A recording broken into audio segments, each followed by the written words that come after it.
Muy buenas tardes, familia. ¿Cómo están? Vamos a ir en nuestras Biblias a Nehemías y el sexto capítulo de Nehemías capítulo 6.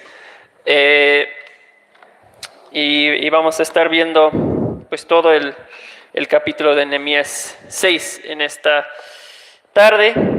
Pero antes de iniciar me gustaría que pudiéramos orar una vez más, porque pues creo que todos podemos reconocer que venimos muy necesitados de Dios en esta tarde, que Él haga ese ajuste semanal, ¿no?, que nuestro corazón necesita, y yo soy el primero necesitado. Vamos a orar y pedir que el Señor nos ayude. Padre, gracias por tu pueblo, gracias por este tiempo, gracias por este lugar que nos provees.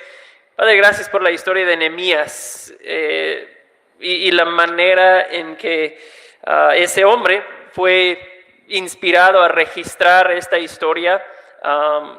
Gracias por su vida, gracias por el valor de Nehemías que podemos ver a lo largo de esa historia, que ese valor y compromiso que Nehemías tenía, que sea contagioso, Señor, que su ejemplo de un hombre no controlado por el temor del hombre, sino controlado por el temor al Señor, que eso nos inspira hoy, Señor. Padre, gracias por el precioso regalo de tu palabra. Padre, esta palabra ha sido exhalada por tu Espíritu y ha sido preservada para nosotros hoy.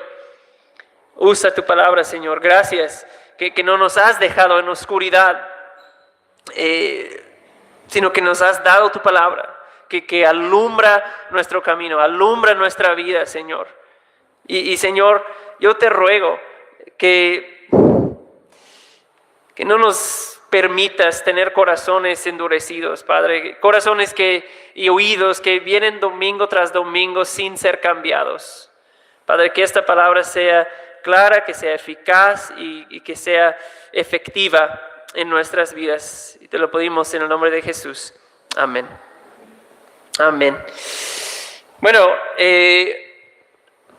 no sé si levantaran la mano todos los que se distraen muy fácil, ¿qué porcentaje tendríamos de personas que dirían, yo sí me distraigo muy fácilmente? Yo soy el primero, el peor en distraerme fácilmente. Yo los 4 años de prepa, porque en Estados Unidos son 4 años, los estudié en casa, ¿no? Homeschool. Y normalmente estaba solo en casa. Bueno, mi mamá estaba la mayoría del tiempo, pero no siempre. Mi hermana seguía estudiando en un colegio. Y yo recuerdo qué tan terriblemente me distraía todo, ¿no? Me costaba terriblemente hacer mi tarea. Una de las cosas que más me distraía fue que la mesa donde trabajaba fue junto a un ventanal. Y pues lo que pasaba es que los pájaros se acercaban a ese ventanal en el pasto que estaba afuera. Y yo tenía un rifle de esos de aire comprimido, ¿no? Y entonces abría el ventanal y trataba de disparar a los pájaros. Entonces mi mamá me cachaba constantemente ahí tratando de matar pájaros con mi rifle, porque eso me entretenía mucho más que mi tarea. Entonces fue una batalla constante, o me levantaba, ¿no?, a buscar unos papitas o algo de comida. Y pues recuerdo que siempre una tarea que debió tomarme 1 hora me tomó 2 o más, ¿no? Pero las distracciones son algo con que lidiamos constantemente. Yo creo que todos hasta cierto punto. Quizás hoy es un tema más relevante y real que cuando yo estaba en la prepa, ¿no? Las distracciones son cosas que pues terminan impactando mucho nuestra capacidad de trabajo, nuestro rendimiento en lo que Dios te ha llamado a hacer. Las distracciones son un factor importante. Y menciono eso porque en este capítulo 6 de Nehemías le tratan de distraer a Nehemías. Vienen varias cosas que procuran distraerle del trabajo que está realizando. Bueno, querían hacer más que distraerlo, pero el ataque comienza con una distracción. Sin embargo, lo que vamos a ver es que Nehemías se rehúsa a distraerse y el hecho de que resiste la distracción, salva su vida y le permite cumplir su misión. ¿Okay? Entonces vamos a dar lectura al capítulo 6 y entramos en la exposición. Dice, cuando se les informó a Sanballat y a Tobías y a Gesem el árabe y a los demás enemigos nuestros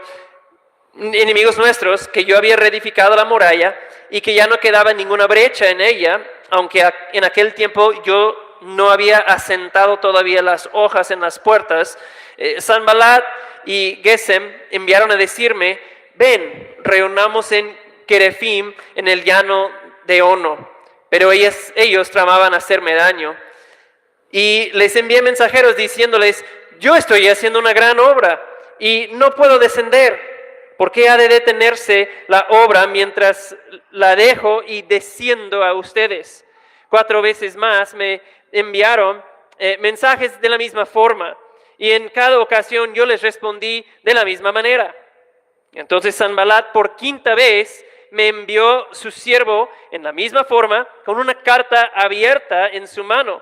En ella estaba escrito, se ha oído entre las naciones y Gazmú dice que tú y los judíos están tramando rebelarse. Por eso reedificas la muralla.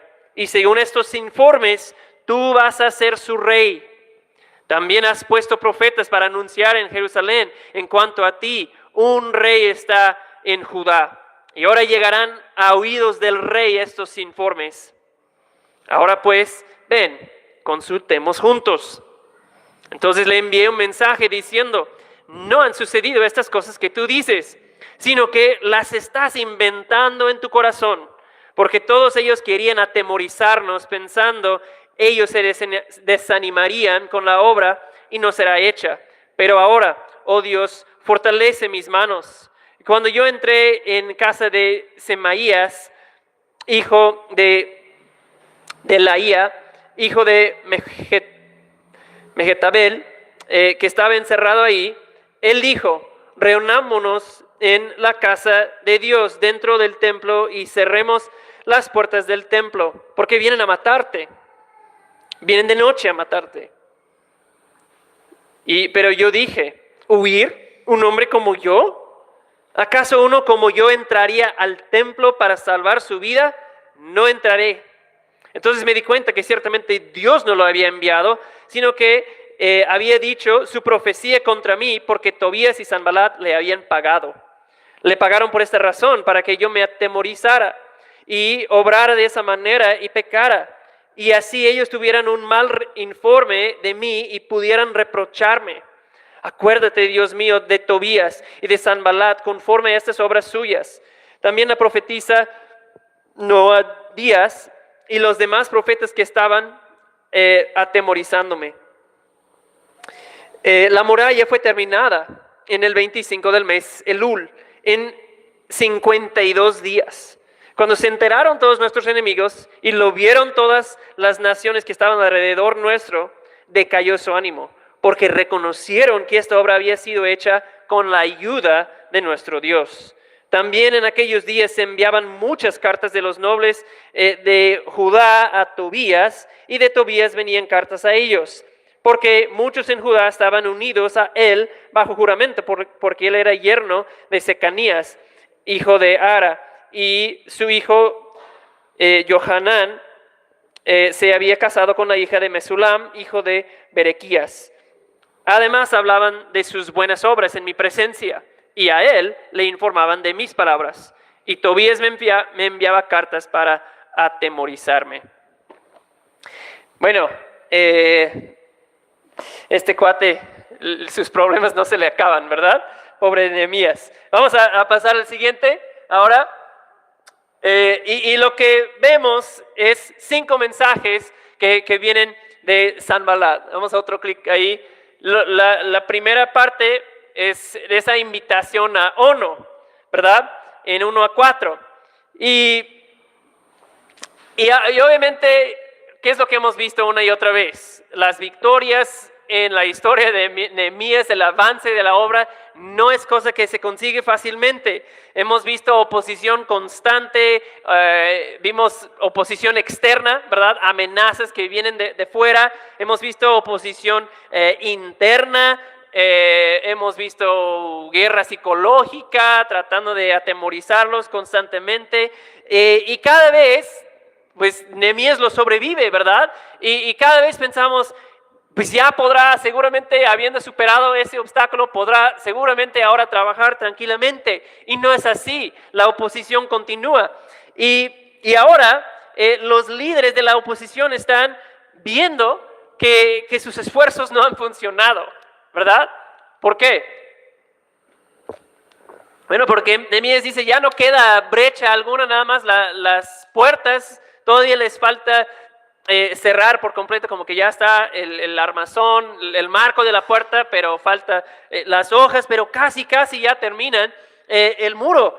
Entonces ellos están medio desesperados, ya casi termina, ya casi lo logran Nehemías y determinan que la única manera de detener esta obra antes de que sea terminada es eliminando el líder, ¿verdad?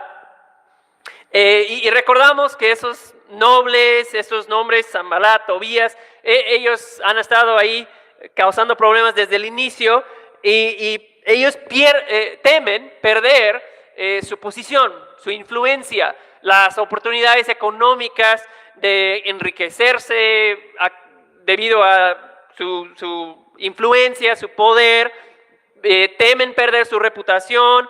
Entonces ellos piensan de alguna manera, si Jerusalén se levanta, todo eso que nosotros hemos logrado, pues se verá amenazada. Nuestras aspiraciones políticas, quizás Jerusalén sea un poder más potente que nosotros y lo que queremos lograr no se va a hacer. Ese es el miedo que ellos tienen. Y por supuesto, detrás de ellos, lo que hemos comentado también, está Satanás mismo, ¿verdad? El enemigo de Dios quiere detener la obra de Dios, ¿verdad? Si a Israel le va bien, si se levanta a pesar de esas circunstancias, las personas alrededor otra vez van a tomar en serio al Dios de Israel, ¿no? Entonces, en el gran panorama de la redención, el enemigo quiere eliminar la posibilidad de un rey salvador futuro que vendrá de la tribu de Judá, que vendrá de ese pueblo que se está procurando reconstruir y levantar otra vez en la tierra que Dios les había prometido, ¿sí? Entonces, todo eso está en juego y nuevamente vemos aquí que a Nehemías, Sanbalat y Gesem le mandan una invitación para que se reúna con ellos en el llano de Ono. Viene esa invitación. ¿Alguna vez te han hecho una invitación que pues por un lado parecía atractiva, pero sabías que pues al mismo tiempo eso representa un peligro, ¿no? Para mi vida, para mi alma, ¿no? Vienen esas invitaciones a veces a nosotros, pero esos cuates vienen a Nehemías y fíjense lo que está pasando ahora. Ahora pues vienen en buena onda, ¿verdad? Vienen sonriéndose, se están acercando a Nehemías por medio de mensajeros de manera más respetuosa. La idea es que están ahora diciéndole a Nehemías, ¿sabes qué, Nehemías? Mira, pues ya sabemos que las cosas entre nosotros no comenzaron de la mejor manera. Es cierto, dijimos algunas cosas y pensábamos que tú venías con otras intenciones, Nehemías, pero mire, vamos a darle la vuelta a la página. Vamos a tratar de dejar atrás esto. Ya hemos visto, Nehemías, que tú eres un hombre que la gente te está viendo como un líder, como un futuro líder, gobernante en este lugar, y como tú eres un hombre de una importancia creciente, pues hay que hablar, hay que pues hacer las paces entre nosotros y ver cómo vamos a trabajar a futuro, cómo podemos beneficiarnos, colaborar entre nuestros gobiernos, seamos enemigos, Nehemías. Esa es la idea. Y pues sería atractivo, ¿no? Para Nehemías de cierta manera.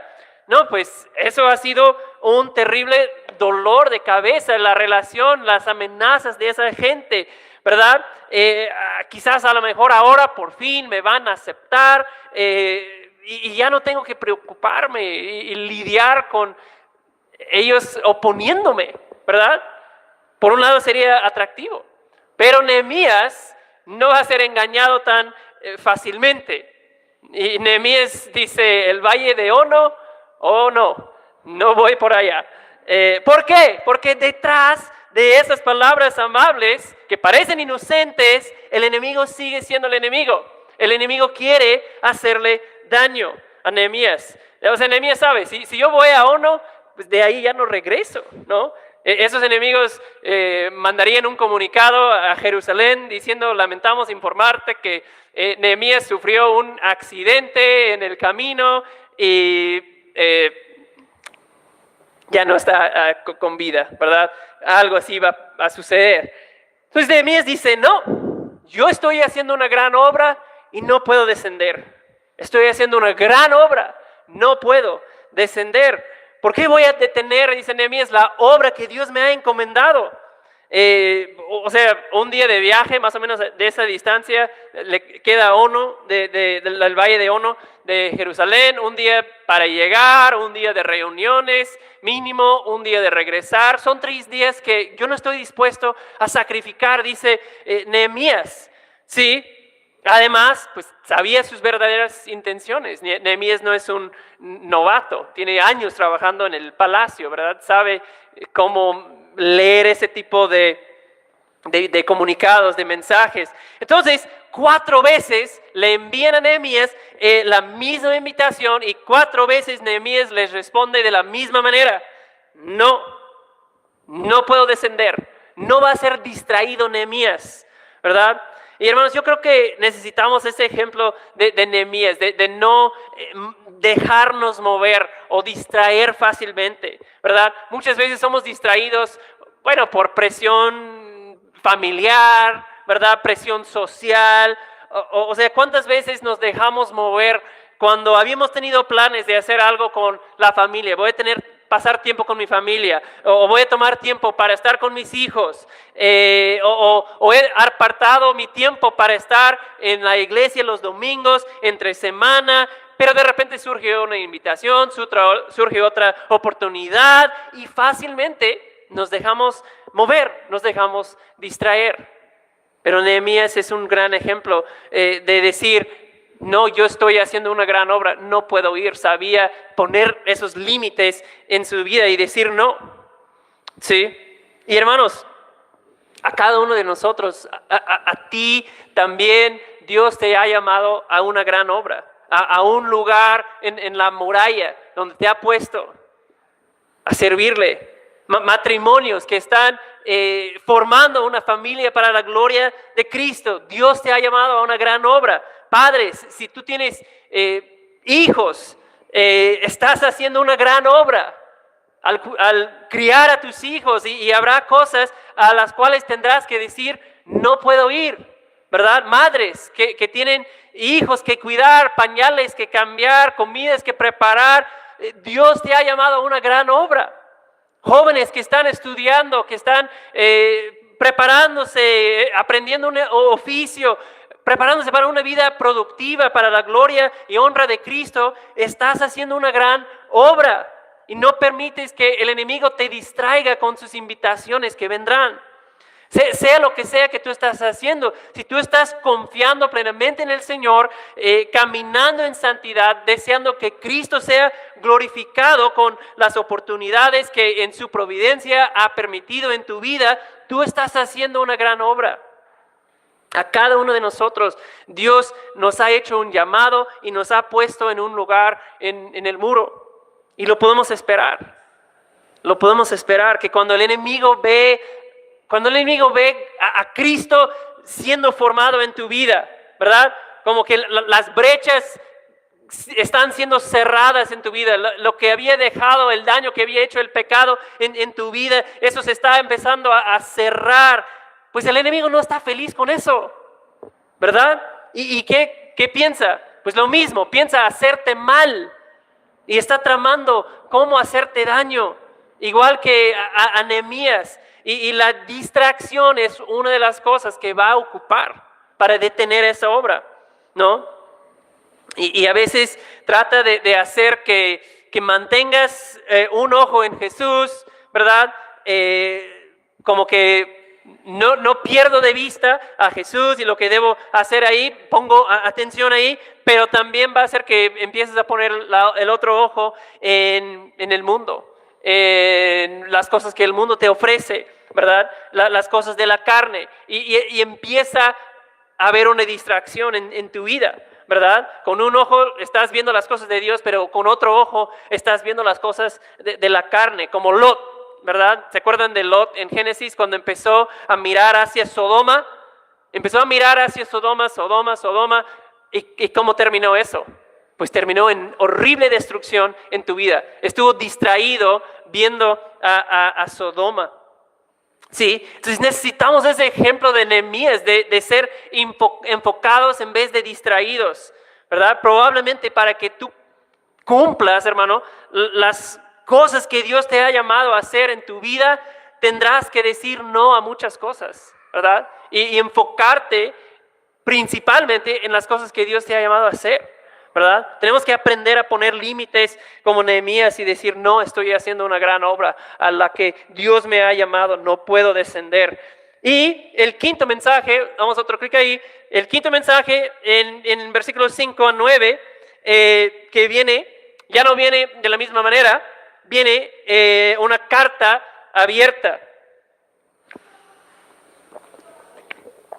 Ahora, en ese tiempo, las cartas se enviaban normalmente selladas, ¿verdad? Como con una bolita de cera y lo sellaban, ¿no? Entonces, si la cera estaba, el sello estaba intacto cuando llegó la carta, pues tenías la seguridad de que el contenido de la carta se había mantenido en privado. Pero esta carta viene abierta, comunicándole a Nehemías lo que viene en esta carta, todo el mundo lo va a saber, ¿verdad? Y está llena la carta de propaganda, de rumores, de acusaciones. La carta le acusa a Nehemías de muchas cosas. Se dice por ahí, ¿verdad? Hay rumores. Y Gasmo, ese cuate Gasmo, no sabemos quién es, o Gasmo, dice que no nada más son rumores, que es la verdad. Él afirma que tiene fuentes confiables que dicen que es la verdad, ¿verdad? Que todo ese proyecto de construcción del muro, que tú, Nehemías, estás tramando rebelarse contra el rey de Persia. Esa es tu verdadera intención. Tú quieres ser el rey de Israel y salirse de debajo de la autoridad de Persia, ¿no? Así que son fuertes acusaciones. Cuidado, Nehemías, no vaya a ser que esos rumores lleguen a los oídos del rey. Así que mejor vengas y hablemos de ese asunto, ¿sí? Y me encanta en versículo 8 cómo responde Nehemías. Otra vez dice, no, nada de eso ha sucedido, es pura mentira que tú estás inventando.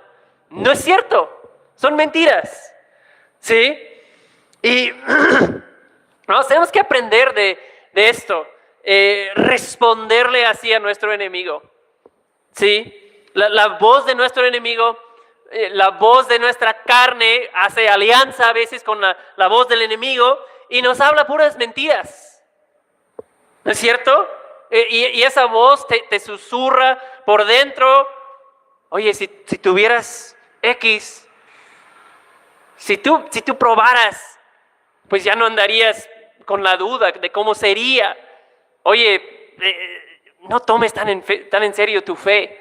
Últimamente estás muy enfocado en la iglesia y tú necesitas tiempo para descansar. Mejor relájate con una película en vez de leer tu Biblia, ¿sí? Eso es lo que te hace falta, descansar un poquito. Oye, si tan solo tu marido te respetaría, sabes que lo que tú necesitas es uno como el marido de tu comadre, con eso. ¿Sí? O sea, la voz del enemigo te dice puras mentiras y tú tienes que aprender como Nehemías a reconocer, esas son mentiras, porque tienen suficiente verdad otra vez para asustarnos, para hacernos pensar dos veces. Pero Nehemías no le hizo caso a las mentiras. Dijo, esas son cosas que tú estás inventando, no es cierto. Resistió, ¿sí? Y tenemos que resistir de la misma manera con la verdad, ¿no? Esas son mentiras, cállate. Eso no es cierto. Esas mentiras, esas ideas no son bienvenidas en mi vida, en mi hogar. Es lo que dice Santiago. ¿Se acuerdan lo que dice Santiago? Resistan al diablo. ¿Y qué va a hacer? Huirá de ustedes. Resisten al diablo y huirá de ustedes. Eso es lo que está haciendo Nehemías. Y nosotros tenemos que hacer lo mismo. Y tenemos los recursos para poderlo hacer. Dios nos ha dado todo lo que necesitamos, si estamos en Cristo, para resistir a nuestro enemigo. ¿Sí? Entonces, requiere mucho valor para Nehemías responder de esa manera, porque esos rumores no son cualquier cosa. ¿Sí? Si eso empieza a hablar en la región, pues dicen que viene a eso, dicen que por eso está trabajando con tanta prisa, ¿sí? Pues eso va a manchar terriblemente su reputación de Nehemías, ¿verdad? Todos de ahí en adelante pues van a tener la duda, ¿cuáles son las verdaderas intenciones de Nehemías, verdad? Pero Nehemías no cede ante el temor que le podría provocar esas mentiras, esos rumores, sino que otra vez, ¿qué es lo que vemos? Que Nehemías va en oración al Señor, ¿no? Y pide, Señor, fortalece mis manos. Señor, eso tiene la capacidad de debilitarme, de desanimarme. Necesito que tú fortalezcas mis manos. Nehemías no depende de su propia fuerza, va al Señor a pedir ayuda. Depende del Señor. No confiaba Nehemías en sí mismo o de otros recursos que pudo haber tenido Nehemías. Pide fortaleza del Señor. Qué gran ejemplo para nosotros. Y luego procuran atacar su integridad, su fidelidad al Señor con profetas vendidos. Vamos al siguiente. Ahí. Ese es de 10 a 14. Hay ese asunto de profetas vendidos. Los enemigos de Nehemías, o sea, otra vez, cada cosa que intentan no está funcionando. Entonces se están volviendo cada vez más desesperados y aterrados porque está a punto de terminar la muralla, y le pagan entonces a un tal Samías. ¿Y qué están tratando de hacer? Tratando otra vez de manchar el nombre de Nehemías. Y ahora se están poniendo bien astutos porque ese hombre no parece ser enemigo de Nehemías, ¿sí? Samías no nos dice muy claramente, pero es una especie de profeta que la gente le conocía como alguien que hablaba de parte de Dios. Entonces él no levantaría sospechas de ser un enemigo. Y ojo, aquí la Biblia dice que el diablo hace lo mismo con nosotros, se disfraza como ángel de luz, ¿sí? Viene a nosotros y eso no parece peligroso, eso no parece para causar alarma o peligro. Se disfraza como ángel de luz, a alguien que parece estar diciéndote la verdad, pero viene con engaño. Y entonces Nehemías, pues ellos pensaban, ¿verdad? Con él, ¿cómo se llamaba? Semaías. Nehemías va a bajar la guardia, no va a pensar nada mal acerca de este hombre. Entonces, ese profeta, Semaías, le invita a Nehemías a su casa. Y entonces pues tenían cierta confianza ya. Nehemías entra en su casa y le dice, oye, fíjate, Nehemías, de lo que me enteré, pues no sé cómo decírtelo, pero vienen esta noche a matarte. Ya hay un plan, ya la cosa está en movimiento. Esta noche lo van a hacer, están muy desesperados. Tú estás a punto de terminar la muralla y ellos ya vienen con todo, vienen con un plan para matarte. Y por supuesto lo que dice Semaías suena lógico, ¿verdad? Nehemías sabe, hay hombres que andan tras mi vida, tras el proyecto, están haciendo de todo para frenar la obra. Y dice, ¿sabes qué? lo que tenemos que hacer para que estés a salvo es que tenemos que escondernos en el templo, en la casa de Dios. Ahí vamos a cerrar las puertas, ahí vas a estar seguro en la casa de Dios, ahí no se atreverían a entrar a matarte en el lugar santo de Dios, ¿no? Y es impresionante el nivel de discernimiento que tiene Nehemías, ¿verdad? Para saber qué es la verdad y qué es la mentira y actuar entonces en base a la verdad. Y hermanos, nosotros necesitamos discernimiento de la misma manera, esa habilidad de saber, eso no es bueno, eso no me va a llevar a nada bueno, porque las cosas a veces se presentan a nosotros, ideas se presentan, oportunidades se presentan y parece lógico, parece ver como algo que me va a beneficiar y necesitamos discernimiento porque no siempre es así, ¿sí? Y Nehemías tiene discernimiento. No vemos que un ángel le aparece para revelarle las verdaderas intenciones de esas personas. No, era un hombre que tenía suficiente sabiduría y conocimiento de la verdad para saber, aunque parece inocente lo que proponen, a lo que me inviten esas personas, lo que me está diciendo ese amigo, eso no lleva a nada bueno. ¿Sí? Porque inmediatamente Nehemías sabe, eso huele mal. Y dice, entonces me di cuenta que Dios no lo había enviado. Rápidamente, no, Dios no te envió a ti. ¿Cómo lo sabía Nehemías? Bueno, porque Nehemías es un hombre que conoce la palabra de Dios. ¿Sí? Y sabe que la Biblia dice que solo los sacerdotes pueden entrar en la parte interior del templo, ¿no? En segunda de Crónicas, el rey Usías fue castigado con lepra. ¿Por qué? Porque entró y quiso ofrecer incienso en el lugar por dentro del templo donde se ofrecía incienso y salió con lepra, salió fuertemente castigado, ¿no? Entonces Nehemías discierne inmediatamente. Eso no puede ser de Dios. O sea, hasta dice que sería cometer un pecado encerrarse en el templo, ¿no? Y dice, ¿sabes qué? Si tú fueras enviado por Dios para advertirme de un peligro real, la solución de Dios no incluiría una acción pecaminosa. Nehemías sabe discernir inmediatamente, Dios no te envió, algo más está sucediendo aquí. Y le responde, entonces, ¿debo huir? ¿Debo esconderme cuando Dios me ha llamado a construir? Un hombre como yo, voy a huir cobardemente y esconderme en un lugar donde no me es permitido. Ese es el valor que tiene Nehemías. Yo quisiera tener ese mismo valor, ¿no? Se niega Nehemías a caer en esa trampa que le daría a sus enemigos, además material con que manchar su reputación, acusarlo, ¿verdad? Poder pintarlo a Nehemías como un hombre que ignora la ley de Dios, que cuando las cosas se ponen difícil hace pues lo que sea para salvar su vida, ¿verdad? Otra vez querían hacerle caer, querían provocarle miedo.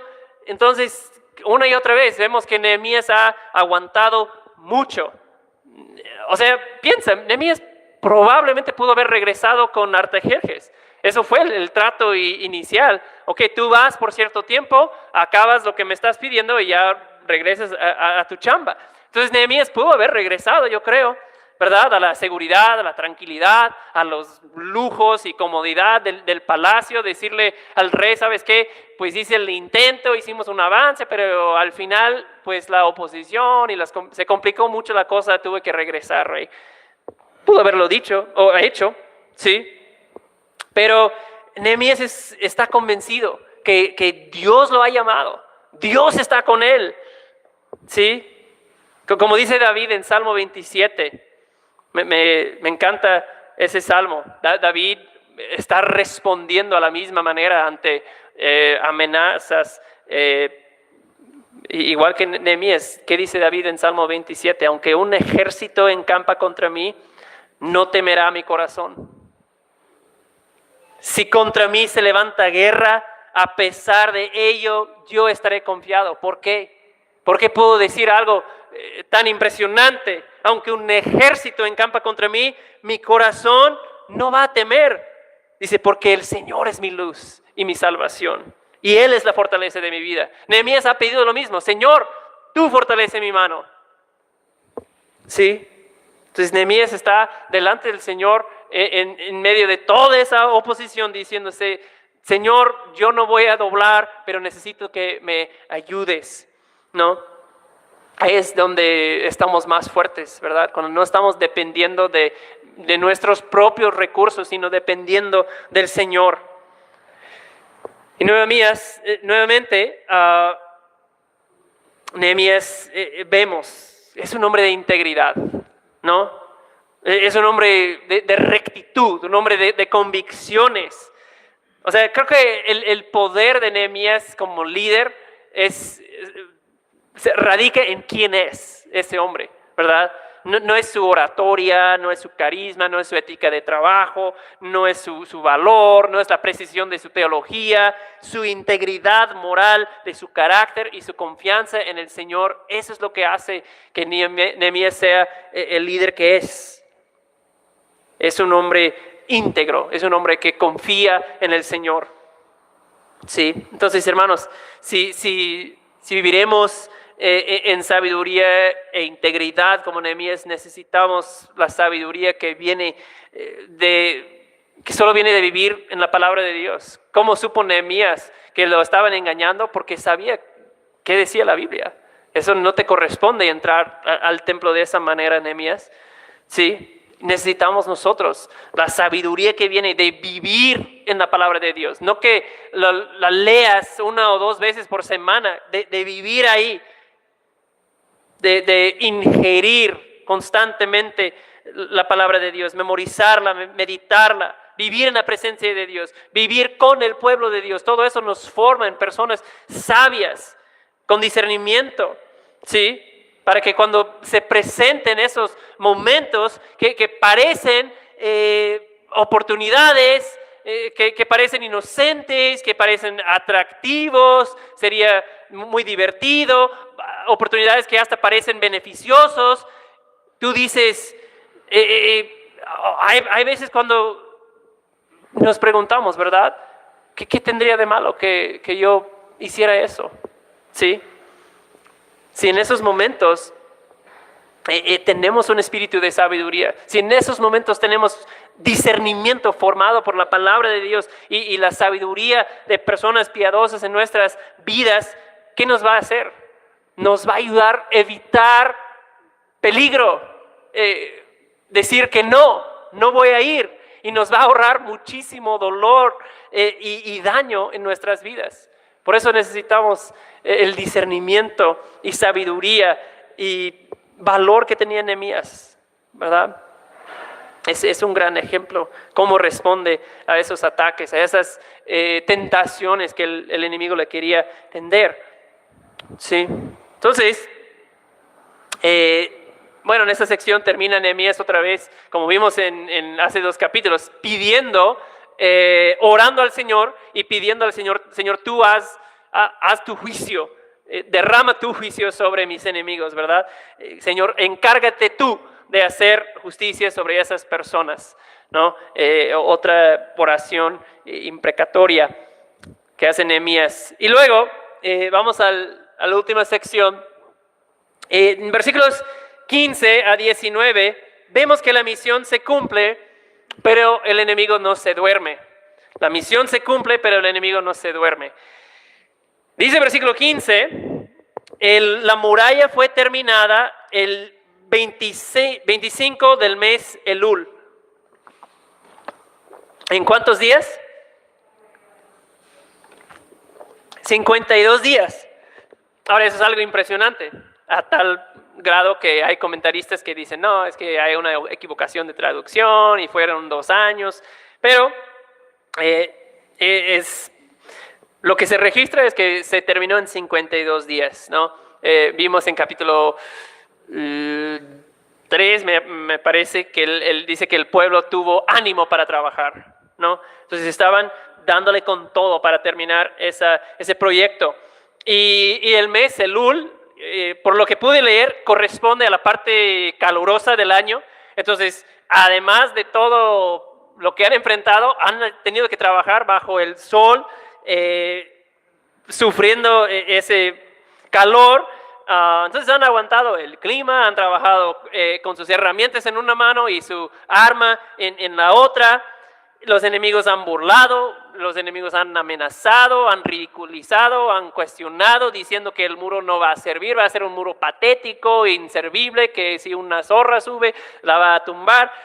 Han sobornado sacerdotes, lo hemos visto. O sea, han intentado de todo. ¿Y qué ha pasado? Han fracasado. No han podido frenar la obra. No han podido parar el avance de Nehemías y su compañía. Todo intento del enemigo ha sido frustrado. La muralla ahora ha sido terminada. Y el enemigo lo ve.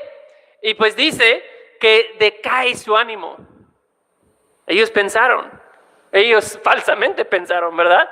Nosotros tenemos los recursos, la inteligencia, poder, influencias para parar esa cosa, clausurar esa obra. En menos de una semana ya no van a estar trabajando. Entonces eso es lo que Sanballat había pensado. No, ese grupo desorganizado, eso yo lo detengo en 5 días, ya verán. Y no ha podido. Y entonces, ¿qué dice? Reconocieron, versículo 16, ¿qué es lo que reconocieron? Dice, cuando vieron que se había terminado, reconocieron entonces que la única explicación de por qué han podido terminar esa muralla no ha sido por la tenacidad y aguante de Nehemías o su excelente liderazgo. Eso solo se ha podido con la ayuda de Dios. El enemigo es quien concluye eso. ¿Sí? Y noten que eso es Nehemías registrando su historia, ¿verdad? Y es un hombre diocéntrico. Nehemías quiere mantener a Dios en el centro de la historia, no su actuar o su astucia o su valentía. Es un hombre diocéntrico. Nehemías había dejado su vida en Babilonia, vino a empezar un ministerio en Jerusalén y todo lo que sufrió. Y al final del gran proyecto que vino a realizar, no dice, lo logré. No dice, terminamos la muralla porque yo aguanté. No, apunta a la verdadera causa. Esto se ha logrado debido a la ayuda y el poder de nuestro Dios. Y por supuesto, Dios usa medios humanos, ¿verdad?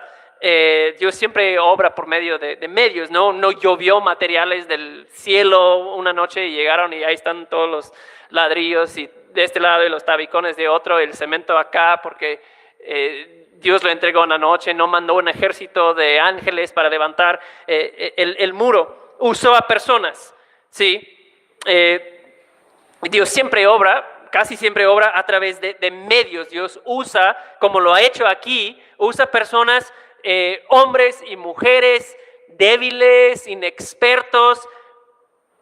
¿Para qué? Para que se resalta su gloria, su poder, su excelencia, ¿sí?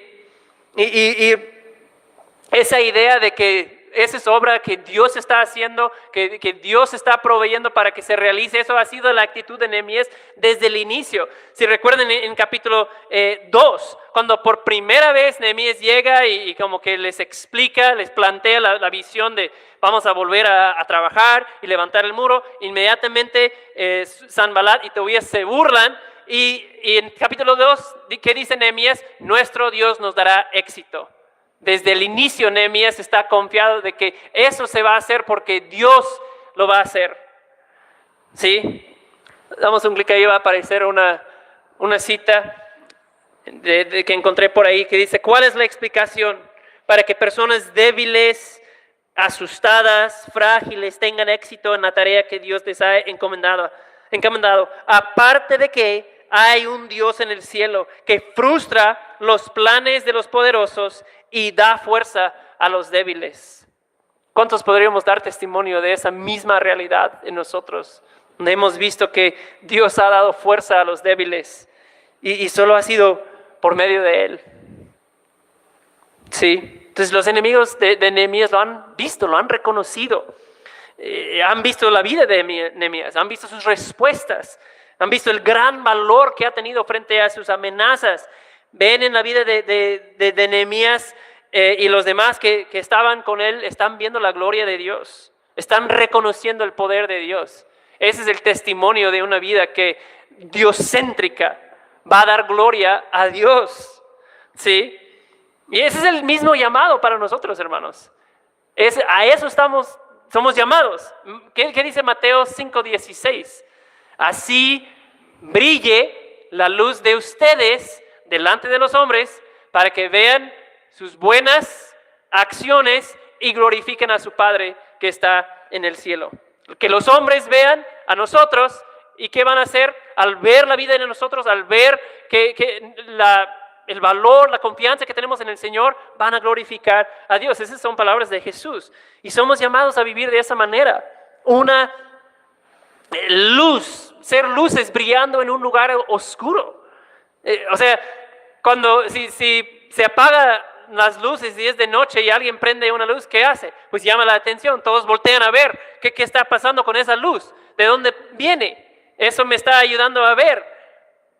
Queremos ver la fuente de la luz. Ese es nuestro llamado, ser luces brillando en lugares oscuros, ¿sí? Para que vean, dice Mateo, para que vean nuestras buenas, correctas acciones.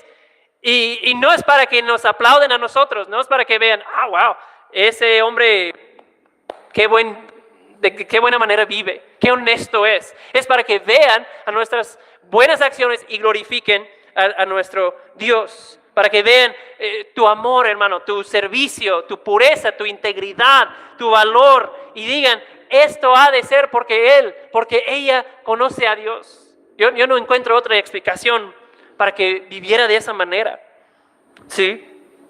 Y que no olvidemos, hermanos, los que no conocen a Dios siempre están viendo nuestras vidas, ¿sí? ¿Qué verán en nosotros?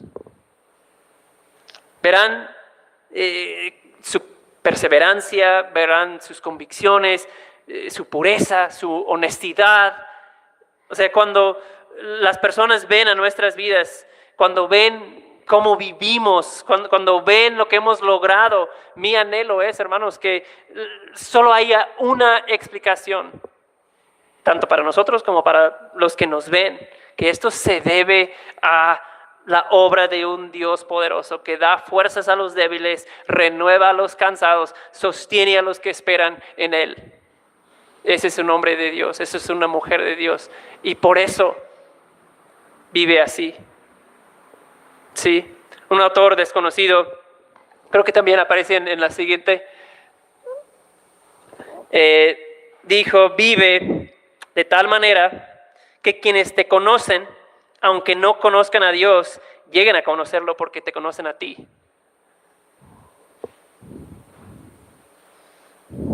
A mí me reta esa frase. Que los que no conocen a Dios llegan a conocerlo porque te conocen a ti, por lo que ven en tu vida. Hermanos, somos trofeos de su obra de Dios, somos trofeos de su gracia. Que vean que eso no es porque yo he hecho y yo he sido y yo me he esforzado, sino que vean que eso eres y eso soy porque Dios ha sido fiel conmigo, porque Dios ha derramado su gracia sobre mi vida. Sí, que eso sea evidente al mundo que nos rodea, hermanos. Bueno, ¿qué es lo que hemos visto? Ellos han terminado la muralla con la ayuda de Dios y tal vez pensaba Nehemías, híjole, por fin terminamos, ahora me va a tocar un poquito de descanso, ¿no? Pero en este mundo, al otro lado de los grandes logros, la batalla sigue, ¿verdad? No hay descanso. Al otro lado de los grandes logros, la batalla sigue. Y siguen, terminando el capítulo, pues siguen con lo mismo, maquinando para hacer caer a Nehemías, para asustarlo, para desanimarlo. siguen hablando de Nehemías en secreto, ¿no? Hay una campaña de desprestigio y de intimidación, de un chat por ahí entre varios líderes donde están hablando de Nehemías. De esa intimidación continúa, tratando de paralizarlo a Nehemías con temor, con ansiedad, de muchas maneras, ¿no? En eso continúan, ¿sí? Y eso nos recuerda, nuestro enemigo, hermanos, es persistente, ¿no? Él no tiene prisa para hacernos caer muchas veces, va a seguir con persistencia atacándonos. Si un ángulo de ataque no le ha funcionado y te ha estado atacando, te ha estado tentando y lo has superado y te has fortalecido, ¿qué va a hacer? Va a intentar otro ángulo de ataque, ¿sí? Entonces, cuando sientes victoria, gracias al Señor que me he fortalecido, eso que antes era una tentación para mí, eso que antes me hacía caer, he crecido, he madurado, he mejorado en esa área, ya me controlo, ya tengo dominio propio. Cuidado, porque viene otro ataque de otra manera, ¿sí? La Biblia dice que no somos ignorantes de sus maquinaciones, de nuestro enemigo, ¿no? Debemos esperar el ataque, no ser ignorantes y pensar que ya puedo relajarme, ya tranquilo, lo voy a tener. No somos ignorantes de sus maquinaciones. Va a intentar otro ángulo de ataque, es muy astuto. Nuestro enemigo sigue debilitándonos poquito a poquito, acostumbrándonos al pecado. Así que en ningún momento, hermanos, podemos bajar la guardia, quitar nuestra armadura, tomar vacaciones de ser cristiano, de ser discípulo de Cristo. Eso no existe. Y también ver la vida de Nehemías también nos ayuda a no desanimarnos cuando la oposición continúa, ¿verdad? Si ese ataque va a ser persistente, ¿podemos vivir gozosos en medio de ataques y tentaciones constantes? Por supuesto que sí. ¿Podemos seguir con buen ánimo trabajando? Por supuesto que sí. Lo vemos en la vida de Nehemías, ¿no? Y recordamos lo que dijo Pedro. Pedro dijo, amados, no se sorprendan con el fuego de prueba que viene como si cosa extraña les estuviera sucediendo o aconteciendo, ¿sí? Pedro dice, no se sorprendan, eso viene como parte del paquete, ¿no? Y de alguna manera podemos decir, si no hay oposición y ataque en nuestras vidas, pues probablemente no estamos siendo muy útiles en el reino de Dios, ¿sí? Alguien dijo así, es el soldado que está moviendo adelante con valor y determinación que va a traer el fuego del enemigo, ¿no es cierto? O sea, los soldados que están atrás almorzando, pues el enemigo no los va a disparar, pero es el soldado que va avanzando con valor y determinación, es el que va a traer el fuego del enemigo. Entonces, si no hay ataques sobre nosotros, es posible que nuestra vida no está siendo muy útil en el reino de Dios. Bueno, terminando, Nehemías, hemos visto, Dios lo ha usado, ha sido el hombre enviado por Dios, ¿verdad?, para reconstruir la muralla de Jerusalén, y lo ha hecho exitosamente. Ha cumplido la obra que fue enviado a hacer, lo ha hecho exitosamente. Pero unos 450 años después de Nehemías, Dios envió otro hombre a la tierra, ¿verdad? Nuestro Señor y Salvador Jesucristo. ¿Para hacer qué? Para reconstruir y levantar no murallas, sino vidas. A eso vino Jesús. Y Jesús también, de la misma manera, fue victorioso. También terminó la obra que Dios le envió a hacer. Y como los enemigos de Nehemías querían distraerlo a Nehemías en el momento más crucial de su obra y lo llamaron a descender a Ono, también los enemigos de Jesús en el momento más crucial de su obra, cuando estuvo en la cruz, una de las cosas que le gritaron fue: si tú eres el Hijo de Dios, desciende de la cruz. Otro llamado a descender. Y Jesús, como Nehemías, en efecto, respondió de la misma manera: no puedo, porque estoy haciendo una gran obra. Amén. Nuestro Jesús en la cruz estaba haciendo una gran obra y no descendió, sino que lo terminó. Y en la cruz, hermanos, Jesús pagó con su sangre el precio para perdonar a todo aquel que cree en Él. Dice Isaías: el castigo por nuestra paz cayó sobre Él. Y Jesús nos invita, hermanos, a que vayamos a Él. ¿Sí? Jesús nos invita a todos a que vayamos a Él para encontrar en Él vida, para encontrar en Él salvación. Y amigo, si estás aquí el día de hoy y no tienes seguridad de salvación en esta mañana, ese llamado es para ti. Ven a Cristo reconociendo y confesando quién eres, confesando la maldad de tu corazón, reconociendo tu propia incapacidad y poniendo tu fe en Jesús. Jesús es el único que es suficiente para salvarte de una eternidad de castigo y el único suficiente para darte paz con Dios. Solo en Jesús hay salvación. Padre, en esta mañana damos gracias por tu palabra. Gracias por la vida de Nehemías. Gracias por la historia de Nehemías que has registrado para nuestra edificación. Señor, te pedimos que uses estos ejemplos y estas verdades para preservarnos, Señor, fieles en el llamado que nos has hecho, en el llamado al discipulado, y también para prepararnos para que seamos más útiles en el Evangelio, y que uses esas verdades, Señor, para hacernos más como Jesús. Es en su nombre que lo pedimos. Amén.